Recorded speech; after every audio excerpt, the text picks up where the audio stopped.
Azure Bastion. See, we have RDP for every virtual machine. We can do a remote desktop access. So I go to a virtual machine and NSG rule was also required. For example, I take this Web1 VM, go to networking, and we'll see all the NSG rules which are associated with the front-end NSG for subnet and VM NSG. And we allowed RDP here also, and we allowed RDP here also. If you block at any one place, the traffic will be blocked. Because I allowed here 3389 port number, the RDP port, and I allowed here 3389, I'm able to do RDP into this particular virtual machine. And if I'm outside the network, yes, compulsory, obviously, I'll have to use public IP address. Will this rule be required in case I'm already inside the virtual network? No. If I'm already inside the virtual network, from any VM to any VM, I can do RDP because of this rule. Virtual network to virtual network, we can easily do RDP. We don't even need public IP address. We will use private IP of the virtual machine or NIC and directly send the request to the other machine, RDP port 3389, and connect using an RDP client. But this is dangerous. This warning also Microsoft is giving us. We are exposing 3389 from any source. That means we are making this machine accessible to people on internet. That means we are opening the port for possible hack on this particular machine. We have opened a port for possible hack on this particular machine, and that's not safe. That's not what is advisable. That's why that warning. It's okay to have it in development, but not in a production machine. But what if I want to do some kind of maintenance activity on a development machine or a production machine without having this particular port open? What can be the solution? Earlier in the olden days, people used to use something they called it as jump VM. So let's say if I have this as my virtual network, and these are all different virtual machines. I have virtual machine, I have virtual machine, I have virtual machine, multiple virtual machines, different. I would create one VM here, and from internet, only this VM will be accessible.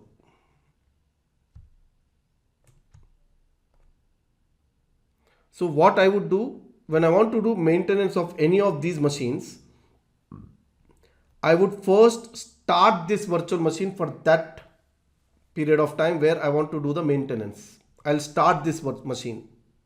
Otherwise, this is turned off.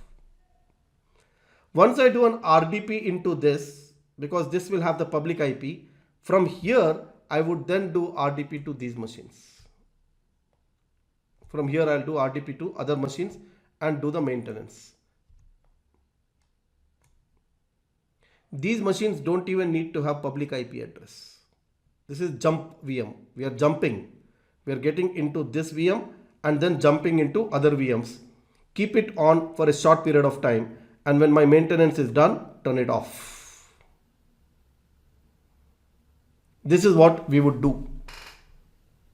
But imagine when I have turned on and by mistake I did not turn it off, or during the same time somebody unauthorized is getting into it, and from here immediately you'll get access to all this. Very dangerous in that case. So what is the alternative? Yeah, the moment you put a machine in a network with a public IP address, you are not 100% safe. To whatever level of precautions you take, you're not safe. That is where this Bastion is what is going to be useful. So Bastion is a alternative to the Jump VM. It's a service. It's a service which is categorized as platform as a service. That means in background it will create the virtual machine for us. But we don't manage that virtual machine at all. That provides secure and seamless RDP and SSH. If it is Windows, RDP. If it is Linux, it has to be SSH. So because the Bastion is going to be a service within the VNet, will Bastion be able to connect to these virtual machines which are probably in different subnets on the same VNet? Yes, virtual network to virtual network, that rule will apply. And Bastion by itself, if it wants to connect to these VMs, doesn't even need public IP. It can happily connect with the private IP to these virtual machines. The NSG will not block it because VNet to VNet kind of rule will be there, and that is allowed by default. So if you want to do RDP, you want to do SSH into an Azure virtual machine inside the VNet, the best is use Bastion. But how come Bastion is safe and the Jump VM concept which I just explained is not safe? The beauty is the Bastion service is accessible only and only via Azure portal. One will have to go to Azure portal, log in into Azure portal.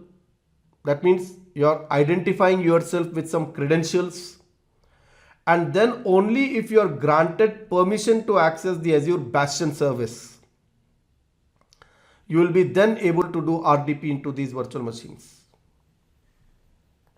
That means somebody outside the portal will never be able to directly access Bastion. The Bastion service itself is built in such a way that only from within the portal we will be able to access it. And that too happens only and only on HTTPS protocol. Compulsory. That means on the wire everything is safe.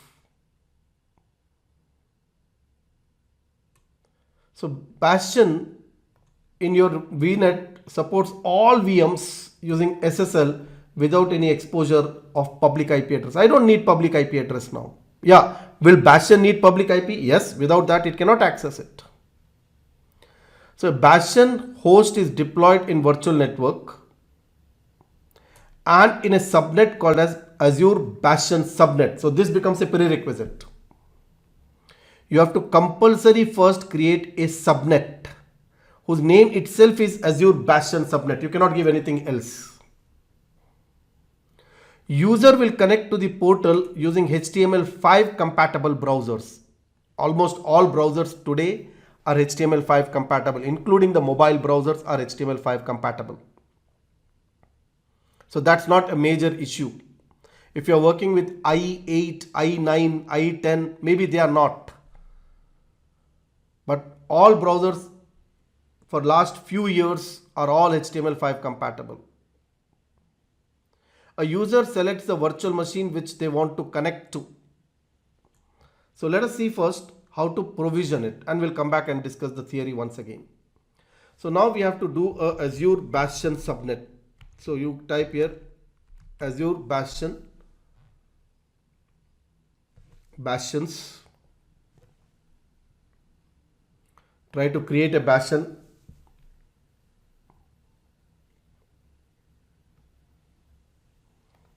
Now I am finding a problem since yesterday on this. For some reason, it's not populating the regions. There's a bug which only yesterday I observed. It's not populating the regions, and unless this is populated, I would not be able to create the service. Otherwise, let us say for a while they resolve that problem and we have some name given. So demo, VNet, Bastion, something like that. You should choose the region. Obviously, it should be in the same region where I have the VNet. The moment I complete that, it will ask me to populate the virtual network. from the list. I'll get the virtual network based on the region which I select. This will be filtered and given to me. And the next option will get selected as Azure Bastion subnet, which has to be selected, or it will ask you to create it. I'm not able to demonstrate this, but pretty straightforward.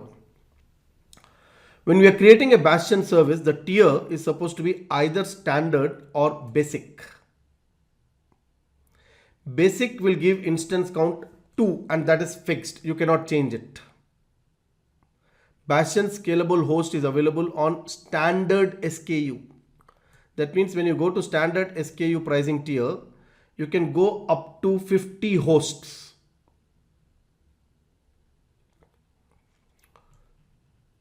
To fix this, please delete the Bastion with /26. Now, what is the importance of this host? Also, I'll discuss later. Then a Bastion service would require a public IP address that we are supposed to give here. And click on review and create. That's it, basic.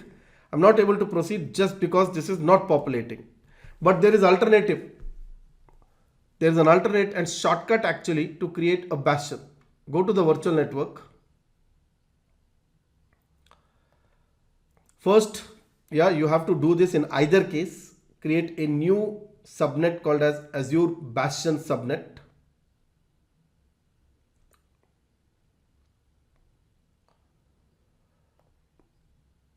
So first let's do that, Azure Bastion subnet.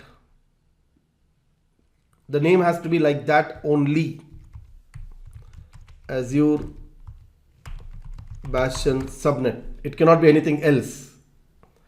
Let's use, we already used 1 for front-end subnet, 2 for back-end subnet. Let's use 3 for Bastion subnet. Leave the rest of it default. So we'll have one new Bastion subnet created.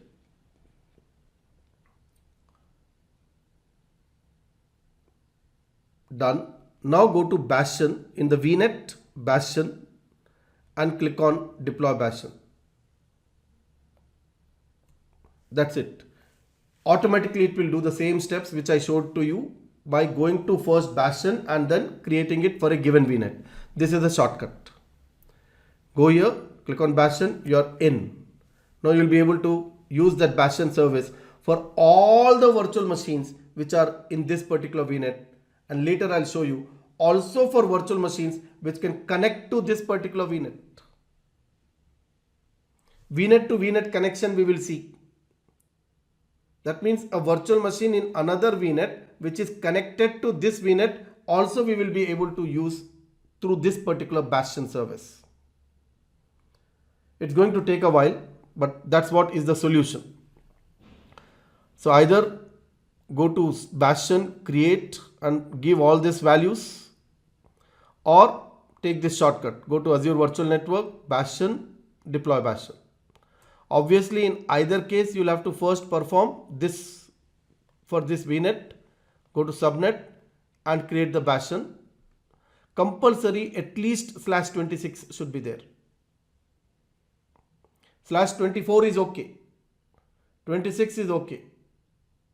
But don't give less than 26. Less than 26 means /27. More it goes towards 32, lesser is the range. More it goes towards 32, lesser becomes the range of those IP addresses. /0 is entire list of IP address. /32 is only one IP address. Remember like that. So it should be, the range should be wider than /26. Minimum is /26. So /25 is okay, 24 is okay, 23 is okay, everything is okay. RDP and SSH directly through portal. That's what is the benefit of Bastion.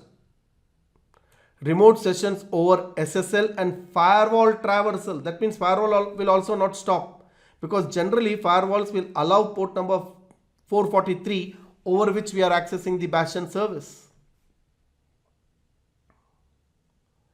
No public IP required for the virtual machine. No NSG rules required now. Now those NSG rules which I have, I can actually delete them, because we are not going to let VM access on the public IP address So we don't even need those RDP rules which are created. Azure Bastion can support up to 25 concurrent RDPs. One instance can go up to 25. This is still dependent on the virtual machines. Now in Azure, we don't have more than 2 concurrent RDP support. Only 2 users using 2 different accounts can do RDP into an Azure virtual machine at a time. Maximum, that is. We are using DSS admin, one user, right? Like that, I can go into the VM and create one more user there and grant that user permission to do RDP. I can use that another identity to do RDP. That's it. Only 2 users can at a time access Azure virtual machine concurrently at a time, at the same time. But one Bastion instance can let you up to 25, and you can have more than one Bastion instance. You can scale. You want to connect to 100, scale it to 4 instances. Take standard pricing tier and scale it to 4 instances. So that way Bastion can be used by multiple users to log in into multiple VMs and maybe at the same time. It's going to take time to create this Bastion service, but once the Bastion service is ready, we will be able to use it from here. We should go to virtual machine. Let's say I want to do RDP into this virtual machine. Go to that virtual machine. You can look at connect either here or here. It's one and the same shortcut. Connect. Virtual machine is deallocated. Okay, let's start the virtual machines. Once the virtual machine is started, we'll see connect and there will be 3 options. One will be RDP, SSH and Bastion. Once the Bastion service is ready, then we will be able to click on this use Bastion. It's in the updating state. Create Bastion service, use it and delete it. It's little expensive service, not worth running it continuously, especially when you're learning. So explicitly I'm telling you, use Bastion, learn about it, how to use it, and in your subscription, delete it. Don't leave it forever. And it's not a service which can be stopped. Once the Bastion service has started, the corresponding VM in the background will continue to run. You can't stop a Bastion service. So billing will continue. The only way to stop billing on Bastion service is to delete the Bastion service itself. And I'm going to do that. I'll prefer in the learning, practicing, I'll continue to use RDP. But for production workloads, compulsory you should use Bastion only. So let's verify in case we have the Bastion ready. Automatically this got created. This is the name of my VNet and Bastion. Hit of one button has created this in the background.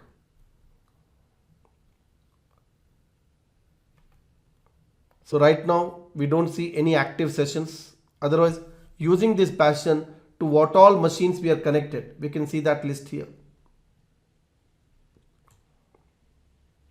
The configuration of the Bastion where I can change from basic, which is cheap pricing wise, to standard. The standard tier enables host scaling and customization of additional features. These are all additional features. Copy and paste. From my clipboard, I can copy and paste it into the virtual machine.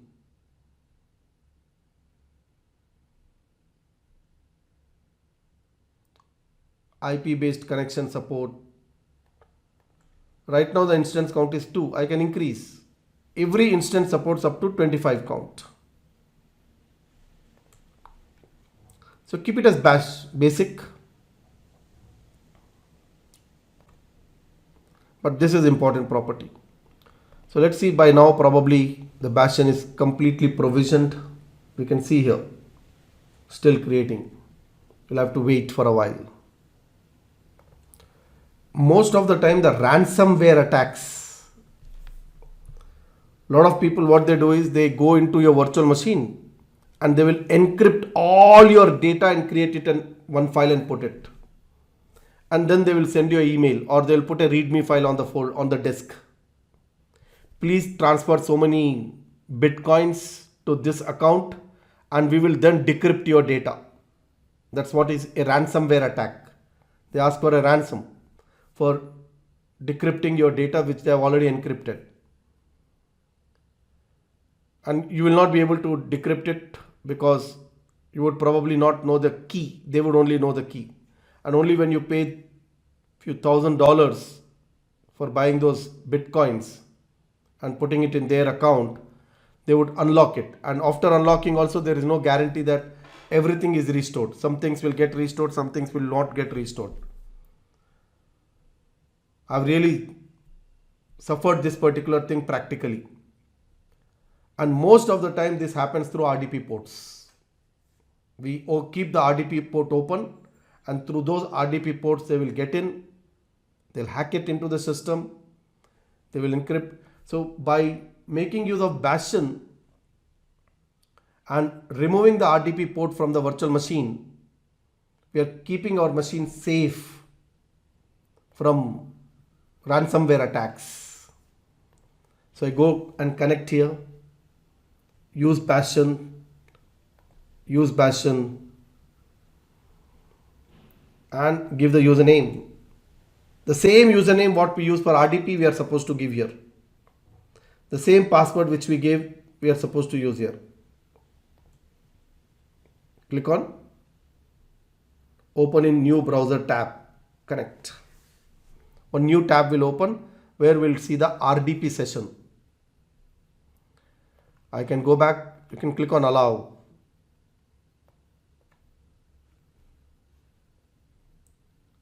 Go back, database VM, connect, Bastion,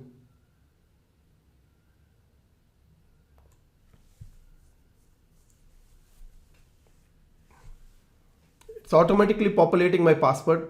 That's a browser feature. For this username, this is the password. I've already configured and kept it. Connect. If not, you have to type the password. So I have Web1 VM, you see. Inside the browser, we have the entire desktop. Everything we will be able to do it here.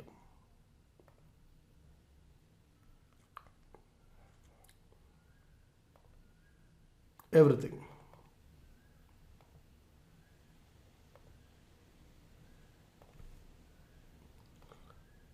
Likewise, the database VM. This is the database VM.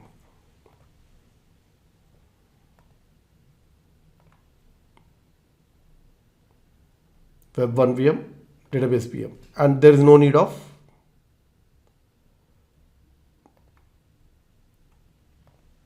any RDP port. Now if I open Notepad here,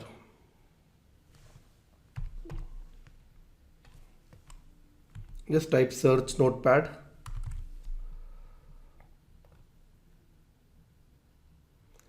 Now I also open Notepad on my machine. This is my machine Notepad, and I type some text. Control C, select and Control C, Control V. From here, from my machine Notepad, I'm able to copy to the Bastion VM's Notepad. That means we are able to copy text. Internally, it is working because there is a clipboard option which allows me to do it. Continue, allow this side to see the clipboard. This option you have to enable it, compulsory. If you disable this icon, you will not be able to copy. Always block seeing the clipboard. Also, you see this icon, if you're not able to copy, you go and type here. What you type here, Control-C, Control-V, and then go to Notepad and paste it there.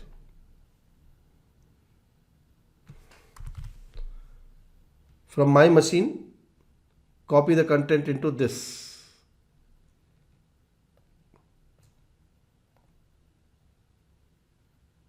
And from here, we can paste it here. It's not opening. Paste it here.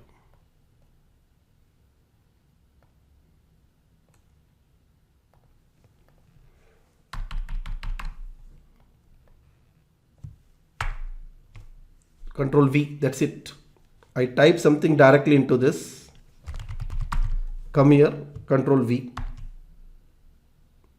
Whatever is there in that window, it's copying and pasting it. And we can copy from our notepad to this. Of course, that will be automatically done if we allow this. I go here and I allow, done. Now, the moment I copy something from here,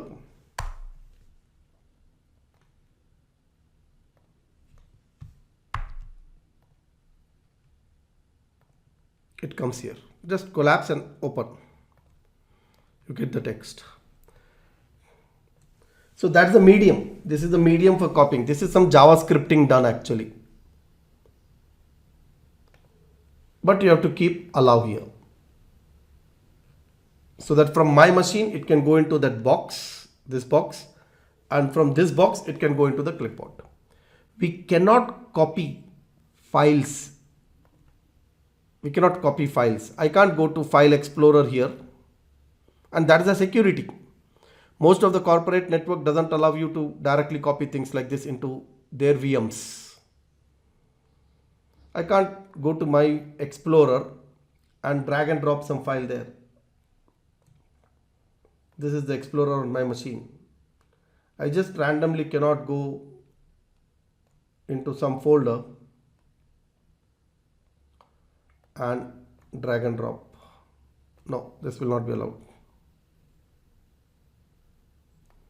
Neither supported nor enabled. It allows only text copying. Yeah, the file copying, you may have to move it into something like Dropbox and access the Dropbox here, or maybe into your GitHub account and access the GitHub from here. Like that, through some alternative mode, you'll have to transfer the file into this particular virtual machine. But otherwise, it is not allowed directly. So this is how Bastion makes things much easier and secure. Most important is very secure, because unless we get here, we will not be able to directly access Bastion. So this is all about Bastion in Azure. Thank you.